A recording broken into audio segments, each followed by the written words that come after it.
Dinas Kebudayaan Kota Makassar menggelar Grand Final Festival Kelong Makassar 2024 di Benteng Fort Rotterdam Makassar, Kamis 21 Agustus 2024. Sebelumnya, telah dilaksanakan seleksi di 15 kecamatan yang terbagi dalam 5 zona, masing-masing zona mengirimkan 3 perwakilan yang akan bertarung di babak Grand Final. Kepala Dinas Kebudayaan Kota Makassar, Andi Hervida Atas dalam sambutannya mengatakan pelaksanaan kegiatan ini telah memasuki tahun kedua, antusiasme masyarakat terlihat dalam melestarikan lagu daerah. Dirinya merasa bangga akan adanya festival ini, sebab Kota Makassar tidak akan kehabisan penyanyi lagu daerah dari anak lorong, akan menjadi penyanyi profesional yang akan melestarikan lagu daerah.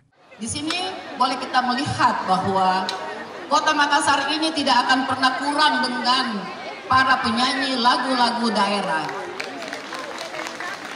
Dari anak lorong akan menjadi penyanyi yang profesional nantinya, insya Allah. Saya selaku Kepala Dinas Kebudayaan bangga sekali dengan adanya festival ini karena kita akan melahirkan penyanyi-penyanyi handal.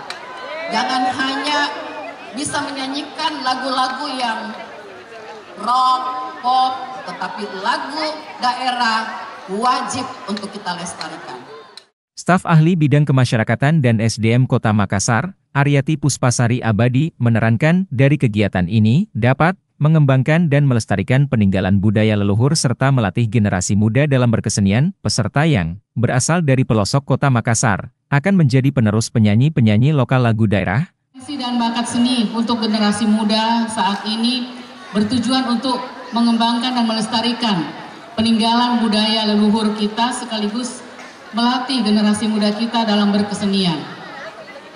Kegiatan ini juga kita sadari bahwa banyak bakat-bakat terpendam yang ada di seluruh pelosok yang ada di Kota Makassar, termasuk yang ada di lorong-lorong.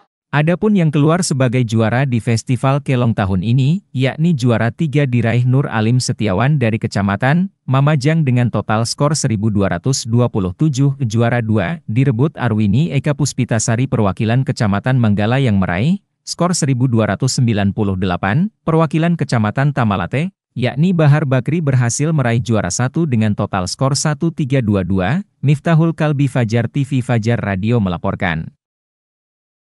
Terima kasih telah menonton. Jangan lupa subscribe, like, comment, and share. Saksikan terus informasi terbaru dengan menekan tombol lonceng hanya di channel Fajar TV. HUT RI ke-79 memacu PLN untuk terus berjuang menyediakan listrik yang andal bagi masyarakat Kabupaten Banggai melalui pembangunan pembangkit listrik tenaga mesin gas atau PLTMG yang berada di Desa Nonong, Kecamatan Batui, Kabupaten Banggai, Provinsi Sulawesi Tengah.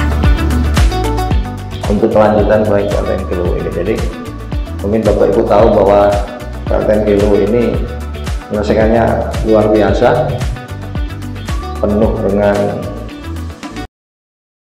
kalimat ya tadi kembali kalau ikhlas. Luwuk ini sangat memerlukan listrik dari PLN, terutama untuk kemakmuran kemajuan masyarakat Luwuk.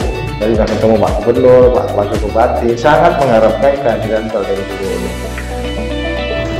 Pembangkit yang memiliki kapasitas 40 MW ini akan meningkatkan keandalan dan daya mampu kelistrikan sistem Luwuk Toili. Selain itu, beroperasinya pembangkit ini nantinya akan mereduksi penggunaan BBM untuk operasional PLTD, sehingga PLN dapat menghemat biaya pokok produksi hingga mencapai 20 miliar per bulan. Adanya PLTMG Luwuk ini juga akan membantu mengurangi emisi CO2 sebesar 105.000 ton per tahun sebagai salah satu bentuk upaya transisi energi yang tengah dijalankan PLN. PLN Unit Induk Pembangunan Sulawesi melalui Unit Pelaksana Proyek Sulawesi Tenggara, UPP Sultra, menyerahkan 5 unit hand rotary traktor kepada kelompok tani Mekongga di Kabupaten Kolaka. Penyerahan tersebut merupakan komitmen PLN UIP Sulawesi dalam melaksanakan tanggung jawab sosial dan lingkungan pada setiap kegiatan usahanya. Dengan adanya bantuan ini, petani tidak perlu menyewa sehingga pengolahan sawah lebih efisien dan efektif dalam peningkatan usaha dan pendapatan para petani.